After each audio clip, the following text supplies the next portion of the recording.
Binabanggit po 69 million na, pero yung detalye, hindi na po 10.5 million, 10 million na. Ano ba talaga? Can you repeat your question po, Your Honor? Sorry. Nakalagay po dyan 10.5 million, 10.05 million. Hindi po ba yung rewards? Yung Yes reward po. payment? Yung Yes po. subsequent documents issued by COA already refer to it as only 10 million. Anong pagkakaiba yun? What subsequent document po, Your Honor, yung tinutukoy niyo? I'm referring to the notice of disallowance later on and the documents mentioned also in subsequent articles, in subsequent documents. Wala na po akong personal knowledge about the notice of disallowance po, Your Honor. So ba't na-correct yun? Yung 10 million, yung 10.05 naging 10 million na lang. You wouldn't know? I wouldn't know po, Your Honor. In relation to the question of Senator Judge Soto, he said how much is the total that were provided for. You gave a total. In relation to the question of Senator Judge Villanueva, ano ba yung pinakaiba? Correct me if I'm wrong. You said you were aware of a notice of disallowance. Yes po. How much was the notice of disallowance? Ano yung dinisallow out of the 125?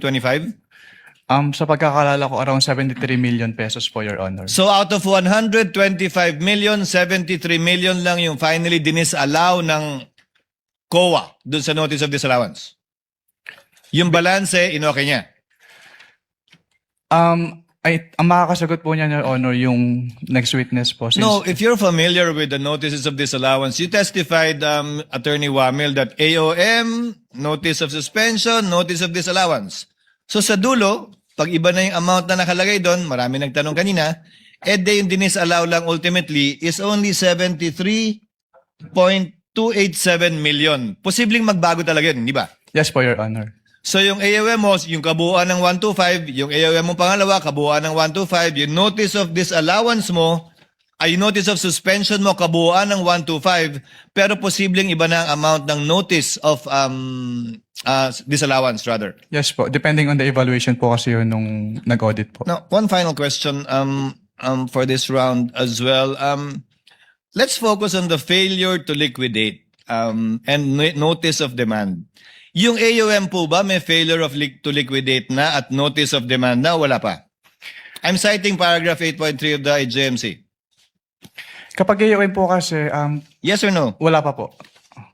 Yun po, yung AOM po kasi yung parang kinukonsider namin as demand po, Your Honor. So, wala. Saan po nakalagay sa AOM na may demand kayo?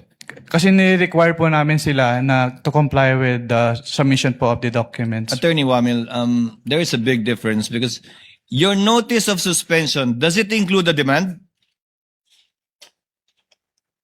Pardon, Your Honor. Does the notice of suspension include a demand to pay? Wala pa po, Your Honor. Isn't it correct na nandun lang sa notice of disallowance yun?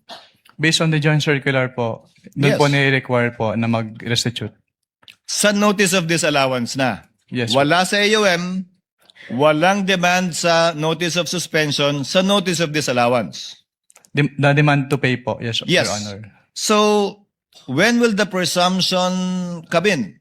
Under paragraph 8.3. Kung wala pang failure to liquidate, dahil hindi pa final, kung wala pa yung demand until notice of disallowance na hindi pa final, kailan po papasok yung presumption o prima facie doon sa 8.3? Ang wording po kasi nung 8.3, Your Honor, failure to liquidate. So failure, kasama po doon yung failure to submit the documents. Hindi po kasama yung failure to pay kung ano man po yung dinedemand. Nakalagay po doon, failure to liquidate upon demand.